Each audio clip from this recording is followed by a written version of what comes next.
लॉयकन और आप देख रहे हैं सीएनबीसी आवाज पे टक्कर का बुधवार एडिशन। और आज टक्कर के एडिशन में हम सीधे तौर पे बात करेंगे नो कॉन्फिडेंस मोशन की।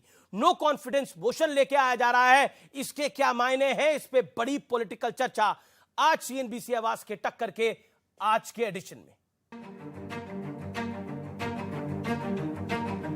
ये सभा मंत्री परिषद में विश्वास का अभाव प्रकट करती है। इस प्रस्ताव की अनुमति दी जाती है।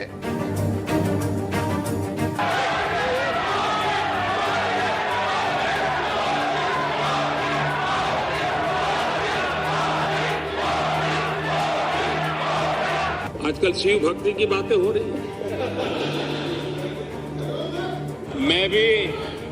मैं भी भगवान शिव को प्रार्थना करता हूं, आपको इतनी शक्ति दें कि 2024 में फिर से आप अविश्वास प्रस्ताव ले आए।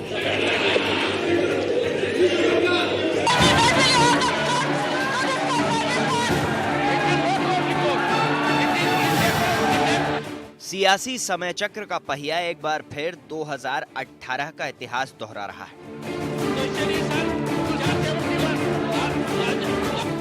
उस वक्त भी अविश्वास प्रस्ताव आया था और एक साल बाद चुनाव था। आज भी अविश्वास प्रस्ताव आया है और करीब एक साल बाद चुनाव है। लेकिन ये दो तस्वीरें आज के राजनीतिक परिदृश्य की सबसे बड़ी तस्वीरें हैं। एक तरफ विपक्ष अविश्वास प्रस्ताव के साथ सरकार पर चढ़ाई की तैयारी में, तो दूसरी ओर प्रधानमंत्री मोदी आज पूरे विश्वास के साथ हवन कर रहे हैं। इस बीच संसद में सियासी संग्राम का नजारा भी देख लीजिए। लेकिन आज सबसे बड़ा सवाल है कि क्या अविश्वास प्रस्ताव का रिजल्ट 2024 के चुनाव का रुझान होगा। आज इसी पर होगी देश की सबसे बड़ी राजनीतिक बहस। विपक्ष के अविश्वास वाली रणनीति का विश्लेषण, इसके मैंने फैक्ट चुने हैं। पहली सच्चाई, संख्या बल में विपक्ष कहीं नहीं टिकता, इसलिए सरकार पर कोई खतरा नहीं है, यानी नंबर गेम के लिहाज से सरकार पर कोई खतरा नहीं है। दूसरा फैक्ट, दूसरी सच्चाई, पहले सिर्फ मणिपुर हिंसा पर बात होती, अब बीजेपी कई मुद्दों के साथ साथ विपक्ष पर प्रहार करेगी, जिसमें भ्रष्टाचार भी आएगा, परिवारवाद भी आएगा। बढ़ता हूं मैं आगे। तीसरी सच्चाई क्या है, अभी प्रस्ताव पर अगर हार हुई तो 2024 से पहले विपक्ष का मनोबल टूटेगा और वो हार लगभग तय है। चौथा फैक्ट, चौथी सच्चाई ये है, अभी एनडीए के पास 333 सांसद है, भारतीय जनता पार्टी के पास इकलौते 301 से ज्यादा सांसद है। यानी संख्या बल में जो यूपीए है, यानी उनकी संख्या, जो विपक्षी दल है, समूचा विपक्षी दल, उनकी संख्या 142 है। एनडीए के वो आधे भी नहीं है। पांचवी बड़ी सच्चाई, पांचवा बड़ा फैक्ट ये है कि 2018 में अविश्वास प्रस्ताव विपक्ष लेके आया था और औंधे मुंह गिरा था। प्रधानमंत्री मोदी ने शुभकामनाएं दी थी कि आप 2023 में भी लेके आइए ऐसा ही प्रस्ताव, और 2023 है और प्रस्ताव आ रहा है। उस प्रस्ताव में भी पक्ष में 126 और विपक्ष में 325 वोट पड़े थे और इस बार वो आंकड़ा भी क्रॉस होगा। बड़ा सवाल और जो आज का मूल सवाल है वो यही है, क्या विपक्ष एक बार फिर 2018 वाली गलती कर रहा है। और इस समय हमारे साथ एक्सक्लूसिव बातचीत करने के लिए, जो पार्लियामेंट में डेडलॉक चल रहा है और जो नो कॉन्फिडेंस मोशन की तैयारी समूचा विपक्ष कर रहा है, उस पर बात करने के लिए इस समय राज्यसभा सांसद राघव चड्ढा लाइव और एक्सक्लूसिव जुड़ रहे हैं। राघव जी, आपका अभिनंदन है न्यूज 18 पर। मेरा पहला सवाल आपसे यही है, विपक्ष का ये जो नो कॉन्फिडेंस मोशन है, इसका मकसद क्या है, क्योंकि नंबर गेम में आप आधे से भी पीछे हैं। अमीश जी, ये एक वैध संसदीय हथियार है, लेजिटिमेट पार्लियामेंट्री इंस्ट्रूमेंट है, जिसका प्रयोग विपक्ष ने सत्ता पक्ष के खिलाफ किया है। और इसके मोटे मोटे 2-4 खास उद्देश्य हैं। उद्देश्य नंबर 1, कि जो सरकार रोजाना ढिंडोरा पीट रही है कि हम तो बहस चाहते हैं, लेकिन विपक्ष बहस से भाग रहा है। विपक्ष जो राज्यसभा लोकसभा की कार्रवाइयों से स्थगित कराने में अग्रसर रहता है, तो वो दूध का दूध पानी का पानी हो जाएगा और वास्तव में बहस होगी। आज 5 दिन हो गए लगातार संसद स्थगित होती जा रही है। तो पहला उद्देश्य है कि संसद चलेगी और महत्वपूर्ण विषयों पे चर्चा होगी। दूसरा इसका उद्देश्य अमीश भाई ये है कि देश का ज्वलंत मुद्दा मणिपुर और मणिपुर में जो आग लगी है वो उठाने का मुद्दा और अवसर विपक्ष को मिलेगा, विपक्ष अपनी आवाज रख पाएगा। थर्ड और तीसरा उद्देश्य, सरकार को संसद भवन के भीतर आकर विपक्ष की आवाज सुननी पड़ेगी, जवाब देना पड़ेगा। और चौथा सबसे अहम गृह मंत्री ने तो चिट्ठी लिखी, नो कॉन्फिडेंस। पर गृह मंत्री ने तो चिट्ठी लिखी, गृह मंत्री ने बोला हम तैयार है, रक्षा मंत्री राजनाथ सिंह ने बोला हम तैयार है।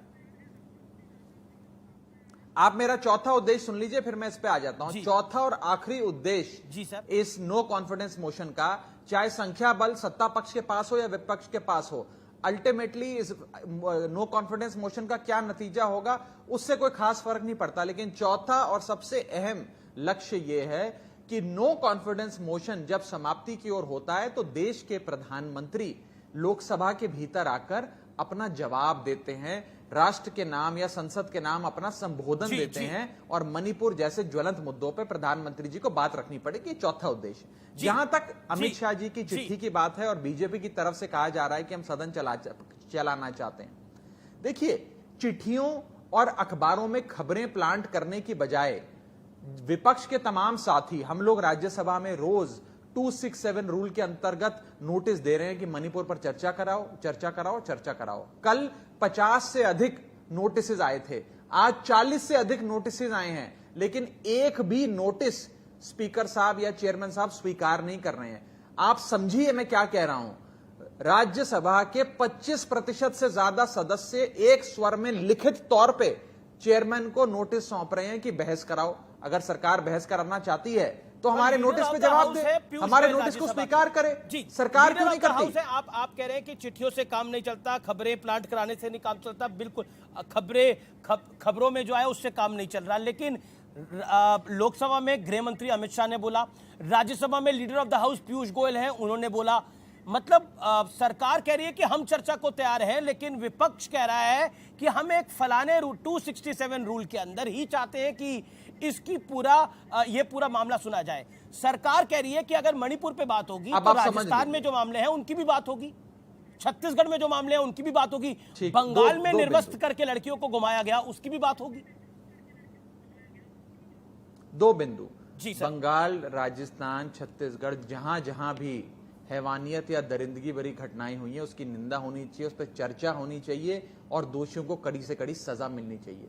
लेकिन एक घटना को दूसरी घटना से तोलना और यह कहना कि तुम्हारे राज्य में इतनी बड़ी घटना हो गई, हमारे राज्य में जो घटना हुई अब उस पर पर्दा डाल दो, ये ठीक नहीं है। मणिपुर एक पूरा सूबा, एक पूरा राज्य जल रहा है, लाखों लोग बेघर हो गए, हजारों की आज जान पर बनाई है, कई 100 लोग मर गए। वहां की गवर्नर चिल्ला चिल्ला कर कह रही है मणिपुर जल रहा है, हमारे देश का एक अभिन्न अंग है, लेकिन उस पर चर्चा नहीं हो रही। और आपने एक अच्छा सवाल किया कि विपक्ष ये कह रहा है, इंडिया ग्रुप के लोग कह रहे हैं कि 267 में चर्चा हो और सरकार कह रही है 176 में चर्चा हो। इन दोनों में क्या फर्क है मैं बता दूं, आपके दर्शकों के लिए बहुत आवश्यक है जानना। 176 की जो चर्चा होती है वो मात्र 15-20 मिनट छोटी सी एक चर्चा होती है जिसमें लोग अपनी बात भी नहीं रख पाते हैं, विस्तार से चर्चा नहीं होती है, खाना पूर्ति होती है, एक थ्योरेटिकल एक्सरसाइज होती है जो कभी इस्तेमाल नहीं करी जाती। लेकिन 267 की जो चर्चा होती है वो एक व्यापक और गंभीर और लंबी लॉन्ग ड्यूरेशन चर्चा होती है। एक स्टेट हमारे देश का अभिन्न चल रहा है, चर्चा कराने से जो भी चर्चा होगी वो गंभीर ही होगी। लेकिन गंभीरता से मुझे याद आया संजय सिंह का निलंबन हो गया है। बीजेपी कह रही है कि वो प्रोटोकॉल को राज्यसभा में फॉलो नहीं कर रहे थे, बदतमीजी कर रहे थे, इसलिए ये सब कुछ हुआ है। इसमें आपका और विपक्षी पार्टियों का स्टैंड है कि ये गलत हुआ है। आपके साथी है संजय सिंह राज्यसभा में। देखिए मैं संजय सिंह जहां खड़े थे, मैं संजय सिंह से मात्र 2 मीटर पीछे खड़ा हुआ था। जी, क्या हुआ? संजय सिंह अपनी निर्धारित जगह पे खड़े होकर कह रहे थे कि मणिपुर पर बहस कराइए, मणिपुर पर बहस कराइए। जब 10-12 मिनट तक वो चेयर का ध्यान आकर्षित नहीं कर पाए और चेयर ने उनकी तरफ नहीं देखा तो संजय सिंह अपनी सीट छोड़कर आगे की तरफ गए हाथ जोड़ के निवेदन करने कि भाई मणिपुर पर बहस कराओ। लेकिन फिर भी उस समय जब चेयर का ध्यान आकर्षित करने में वो लगातार प्रयास कर रहे थे, उसी समय सत्ता पक्ष ने उनको सस्पेंड करने के लिए मोशन मूव किया और आनन फानन में उस मोशन को पास कर दिया गया। ऐसा लगा कि एक बहुत ही सुयोजित ढंग से, एक योजनाबद्ध तरीके से सत्ता पक्ष चाहता था कि विपक्ष के आंकड़े कम हो, पर हर विपक्ष बार को उन्हीं सबक के साथ सिखाया क्यों जाए, ऐसा हो आम आदमी जाता है? पार्टी को खास करके सबक सिखाया जाए। पर हर बार उन्हीं के साथ ऐसा क्यों होता है? पिछली बारी भी हुआ था, if you remember it Raghav ji. जी, ये तो जो शख्स सस्पेंड करता है आपको उससे पूछना पड़ेगा, कौन है जो इनके खिलाफ मोशन मूव करता है, कौन है जो आम आदमी पार्टी को प्रताड़ित करना चाहता है, क्यों बीजेपी को आम आदमी पार्टी से इतना डर लगता है, क्यों केजरीवाल बीजेपी नेताओं के सपनों में भूत बनकर आते हैं, उन्हें डराते हैं, उन्हें क्यों डर लगता है आम आदमी पार्टी से, अरविंद केजरीवाल से? जी, क्यों केजरीवाल जी किसी के सपनों में भूत बन के आए? लेकिन एक सवाल का जवाब जरूर दीजिएगा, क्योंकि आपने भूत की बात करी। बीजेपी ने एक ट्वीट कराया और चुटकी लेते हुए बोला है कि आपकी फोटो को लगाकर कि झूठ बोले और काला कौवा काटे। उस पर आप कुछ कहना चाहते हैं? मैंने उस पर अभी ट्वीट करा है बीजेपी के उस ट्वीट पे, और कहा है, और मैं आपको पढ़ के सुना देता हूं कि रामचंद्र कह गए सिया से, ऐसा कलयुग आएगा, हंस चुकेगा दाना दुनका और कौवा मोती खाएगा। ये अभी तक सुना था, आज पहली बार देखा। लेकिन मैं एक लाइट हार्टेड वे में जरूर ये कह दूं कि मैं संसद परिसर के बाहर फोन पे बात कर रहा था और बहुत नजदीक से कौवा ऊपर से निकला और मैं झुक गया। वो कोई बहुत ही प्रोफेशनल फोटोग्राफर्स वहां मौजूद थे जिन्होंने वो मोमेंट को कैप्चर कर लिया। पंजाब से आप राज्यसभा सांसद हैं। आम आदमी पार्टी ने कांग्रेस में फूट डाल दी है।